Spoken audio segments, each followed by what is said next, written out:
Welcome to Amphipolis, traveler. The Battle of Amphipolis was surely an interesting one. One might even call it anticlimactic. But that does not mean it wasn't important in the greater scheme of the Peloponnesian War. The city of Amphipolis was the site of one of the more unique battles of the Peloponnesian War. Two generals, the Athenian Cleon and the Spartan Brasidas, fought for this land in an effort to control the resources it provided. In the end, though, neither got what they wanted. Look for me when you finish your visit, and we can speak of what you've learned.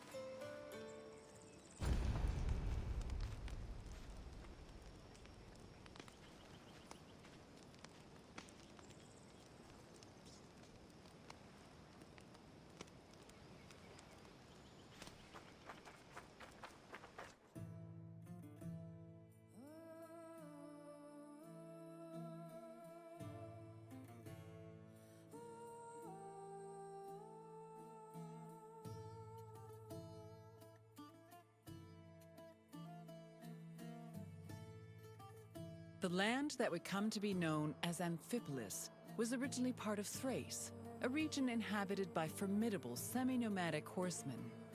Thrace was rich in gold and silver mines.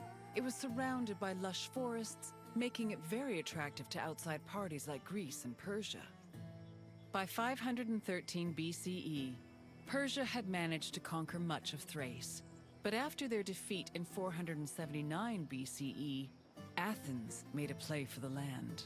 They conquered the nearby island of Thasos in 465 BCE, but the military prowess of the Thracian riders kept them out of the country's interior. It was only in 436 BCE that Athens established a solid foothold in Thrace with the founding of Amphipolis, a city on the banks of the river Strymon.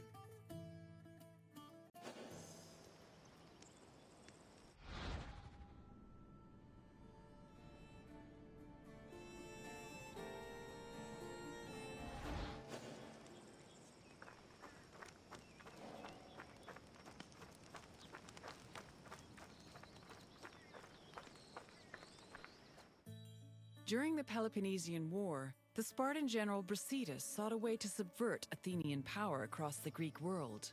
He set his sights on capturing the coast of Thrace, hoping to seize the resources the area provided. Brasidas knew that many of the Greeks living in Thrace hated the greed and brutality of their Athenian neighbors and decided to take advantage of the situation. He set off on an expedition to Amphipolis, accompanied by 1,000 hoplites and 700 helots, and arrived before the city in the winter of 424 BCE. At Amphipolis' ramparts, Brasidas announced that he preferred to take the city peacefully and promised to allow safe passage to any inhabitants who wished to leave, in addition to sparing those who wanted to cooperate. This proposal was well received by the city's residents, and he was able to capture Amphipolis without striking a single blow.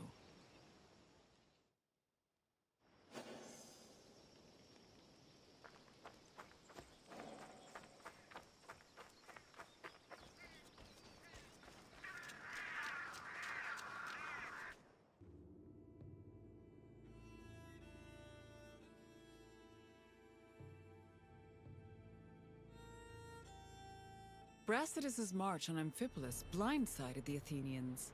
By the time they heard the news and dispatched the general Thucydides to defend Amphipolis, Brasidas had already rallied several nearby cities to help him defend the region from Athens' so-called tyranny.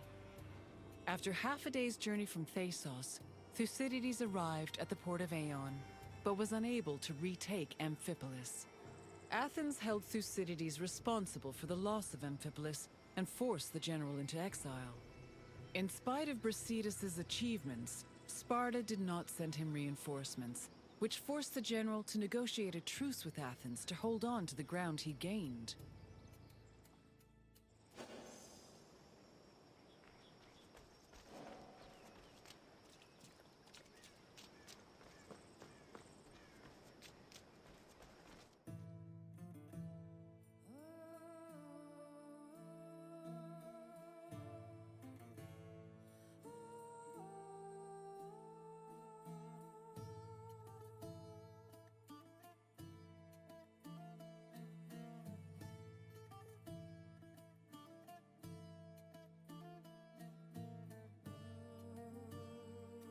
The matter of how to deal with Amphipolis divided Athens. The politician Nicias, as well as the city of Sparta, hoped that peace could be negotiated. However, the popular Athenian statesman and general Cleon wanted to continue fighting the war. Indecision continued until 422 BCE, when Cleon was elected as one of Athens' strategists. This decision made it clear that the city's people were in favor of war.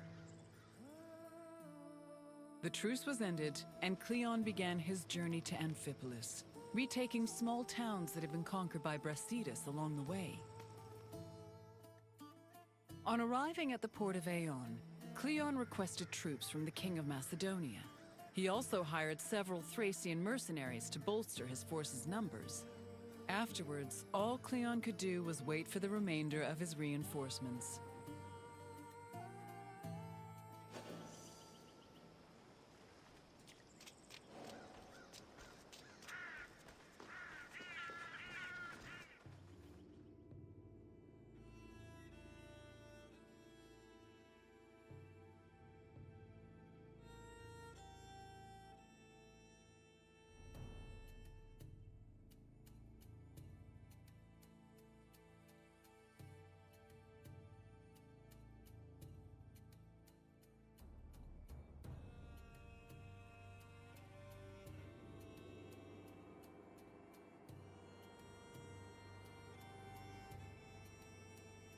While they waited, the Athenian forces began to resent Cleon's hesitation to attack.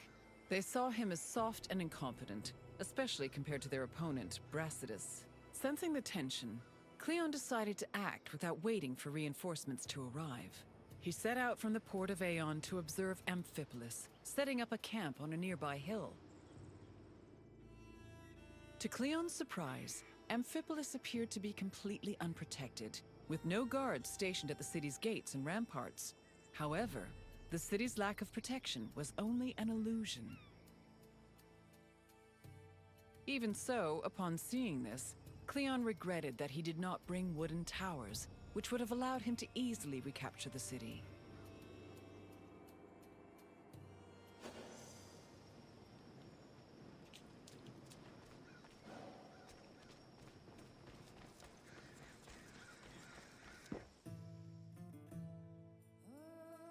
Brasidas positioned his own troops in a nearby wooded area to get a better view of Cleon's army. When the Athenians began moving to set up camp, Brasidas returned to Amphipolis. He believed his army was less well-trained than the Athenians and decided to rely instead on cunning tactics and Cleon's inexperience as a military leader. Brasidas organized a two-prong attack.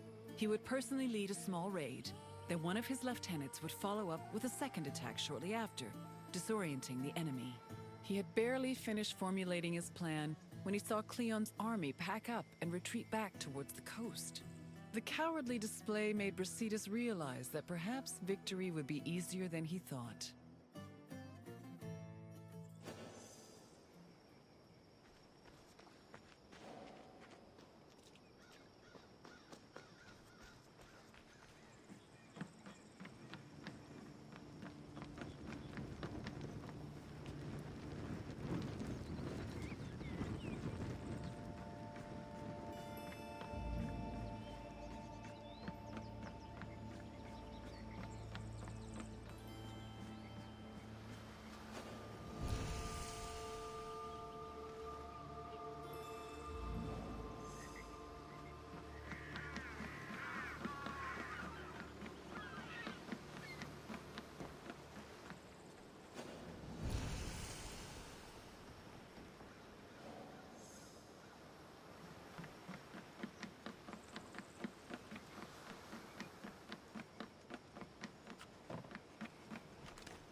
After seeing Brasidas' troops return to Amphipolis, Cleon decided to fall back to the port of Aeon and once again wait for reinforcements. Unfortunately, his exact orders were confusing and contradictory, which left the Athenian forces in disarray.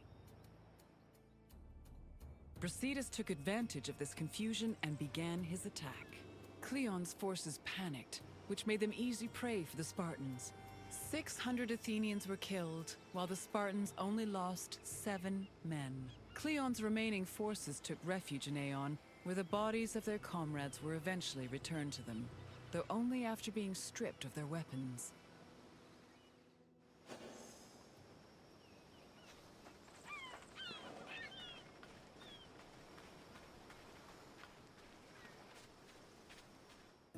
During the pitched battle between the Spartans and the Athenians, both Brasidas and Cleon were killed. The reports of their respective deaths reflect how they were perceived as military leaders. We know almost nothing about Cleon's death, other than that he was killed by a Thracian soldier. Brasidas, meanwhile, survived long enough to be taken back to Amphipolis, where he was informed of his victory. He was buried inside the city, which was considered an honor bestowed only upon heroes, and was celebrated as the true founder of Amphipolis.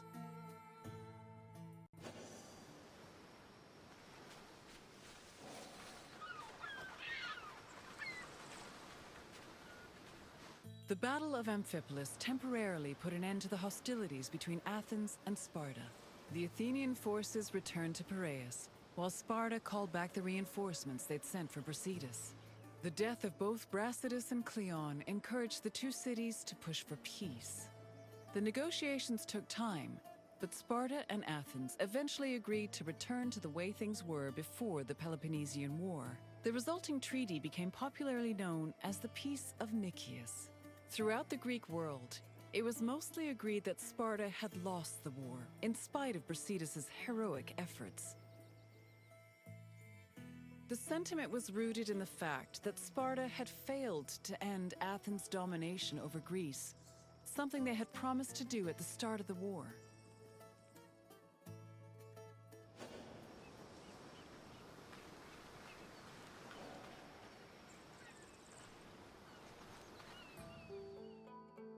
I see you're done with your tour. The Battle of Amphipolis may have briefly put an end to the Peloponnesian War, but the so-called Peace of Nicias was only temporary. It would not be long before Sparta and Athens came to blows once again. Now, is there something else you'd like to do? Feeling up to a test? Then let us begin. Which Athenian politician wanted to negotiate peace with Sparta? Correct. Nicias wanted to build on the truce that was negotiated after Brasidas captured Amphipolis. Now for the second question. Where did Thucydides and Cleon arrive before moving to retake Amphipolis?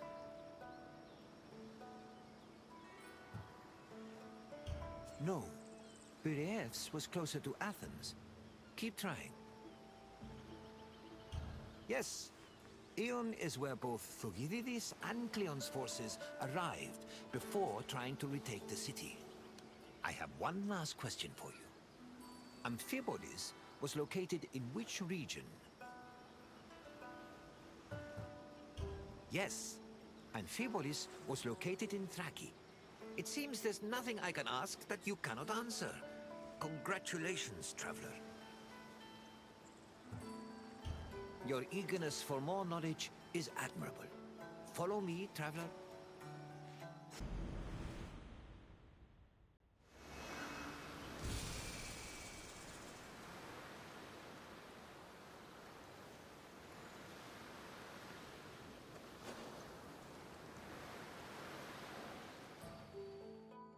Welcome to Pylos, traveler. This area, along with the nearby island of Sphacteria, were important battlegrounds during the Peloponnesian War. I always find it a shame that such lovely-looking places were exposed to so much violence. It's difficult to take pleasure in relaxing on the sand, knowing how stained it is with blood. The Peloponnesian War was a great conflict between rivals Sparta and Athens. It lasted many years and cost a great number of lives on both sides. The battles of Pylos and Sphacteria occurred almost one after the other, and culminated with one of the most surprising outcomes in the entire war. Ah, but I will not spoil it for you. You'll have to experience it on your own. I'll wait for you at the end of the tour.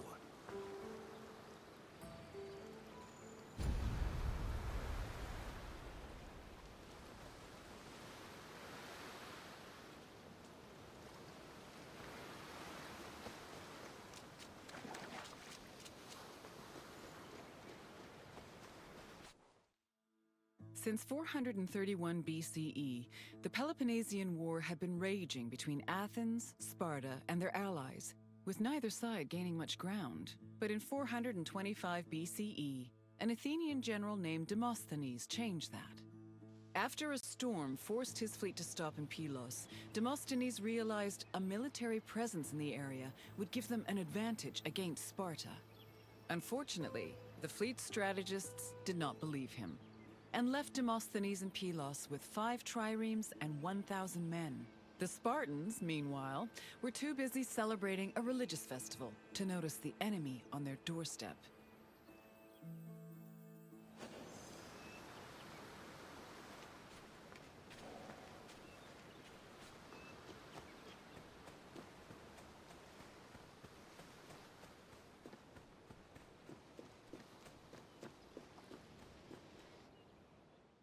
Once Sparta discovered the Athenian presence on Pylos, the Spartan king Agis mustered his troops and fleet. Sparta then descended on Demosthenes' outpost, attacking from both the sea and the mainland. The Athenian general had to mount a hasty defense. He pulled his boats back to the foot of the ramparts and fixed them in place with stakes, providing extra cover. Then, going against all the established rules of battle, he descended with his hoplites to fight on the rocky shore, where he believed the Spartans would disembark. His gamble paid off, and the Spartans did indeed attempt to land at this location, though Demosthenes' forces made them hesitate. One of the Spartan leaders, Brasidas, decided to make the first move by ramming the rocks with his boat, exclaiming, "It's only a few planks." He paid for his actions when his shield slipped into the sea after descending from his boat, leaving him open to many blows. The battle raged on into the night and continued to the next day, remaining locked in a stalemate. However, on the evening of the second day, Athenian reinforcements arrived.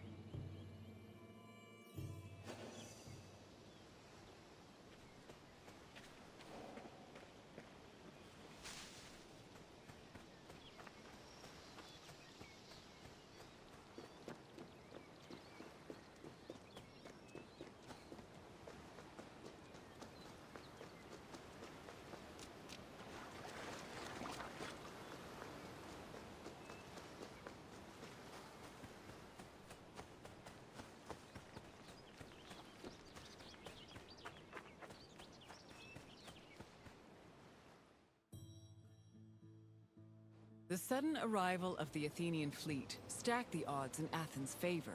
The fleet decided to hold off their attack until the next day, when they swarmed the Spartan ships. They successfully captured 5 enemy ships and damaged many others, cutting off access to the nearby island of Sphacteria. Then, to add insult to injury, the Athenians raised a stake hung with weapons they'd captured from the Spartans, including the shield of Brasidas. Meanwhile, the 420 Spartans on Sphacteria were trapped, and Sparta was completely helpless to rescue them.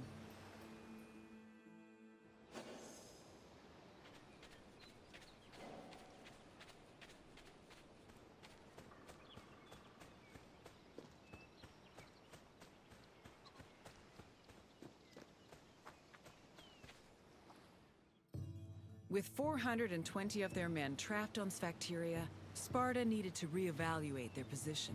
The Spartans on the island were essentially the Athenians' hostages, and Sparta could not move to rescue or resupply them without putting their lives in danger.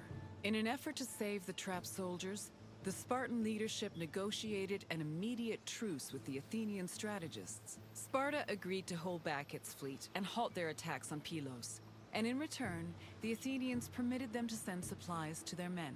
In the meantime, Sparta sent ambassadors to Athens to try and negotiate a better deal. The hasty truce greatly humiliated Sparta, as they were forced to recognize just how helpless their infantry was in the face of an Athenian fleet.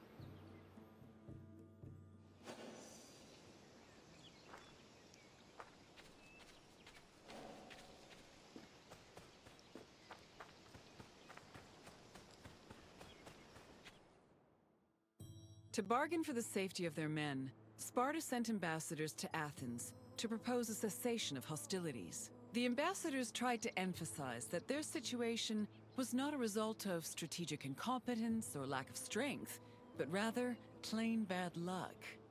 According to them, the Spartans on Sphacteria did not deserve to suffer further, because they were trapped through no fault of their own. These statements provoked the ire of Cleon, a popular Athenian politician known for his populist speeches. Cleon insisted that the terms of negotiations be discussed openly before the assembly and the Athenian people, instead of in private. The Spartan ambassadors were not as comfortable with public speaking as the Athenians, so they decided to leave.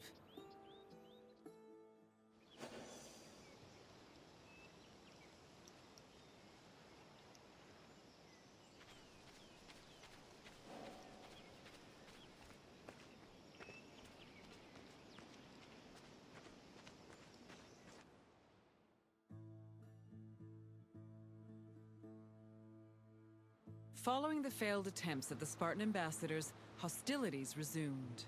Back in Athens, Cleon took matters into his own hands. After being elected general, or strategos, he left to join the ongoing battle, accompanied by javelin-armed infantry and archers. With renewed strength and numbers, the Athenians landed on Sphacteria and engaged their enemy. The battle was hard fought, but they eventually managed to surround the remaining Spartans. It was then that Cleon invited the Spartans to surrender, as he hoped to return to Athens with prisoners. The Spartans were exhausted after spending 72 days on the island, so they accepted Cleon's offer and laid down their arms. A Spartan capitulation had previously been unheard of, and the news of their surrender echoed throughout Greece like thunder.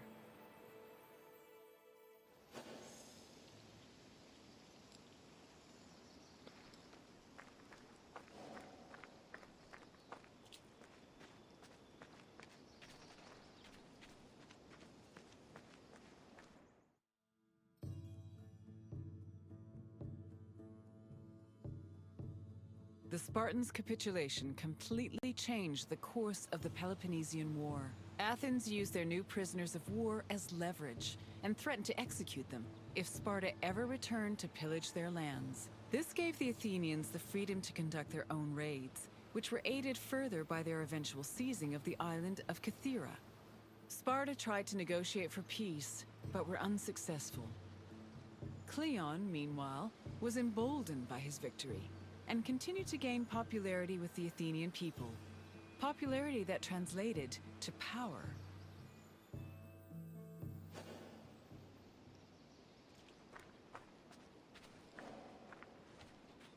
I hope you enjoyed learning about the battles of Pylos and Sphacteria.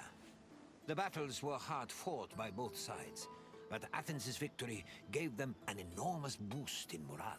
It encouraged them to be more aggressive, and it was some time before Sparta recovered from the aftershocks of their historic surrender. Now, is there anything else you'd like to do? I'm happy to oblige. Let's begin. Where were Demosthenes and his fleet forced to land during a storm?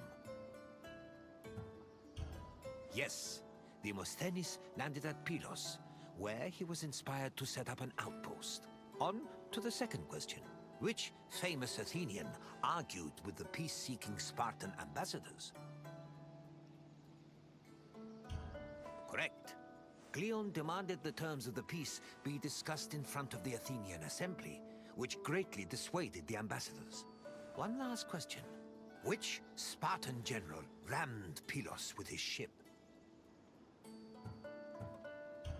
Correct. Brasidas ordered his ship to ram the rocks and lost his shield in the process. You've passed the test. Well done, traveler. Then I will say farewell. Though I hope our paths will cross again someday.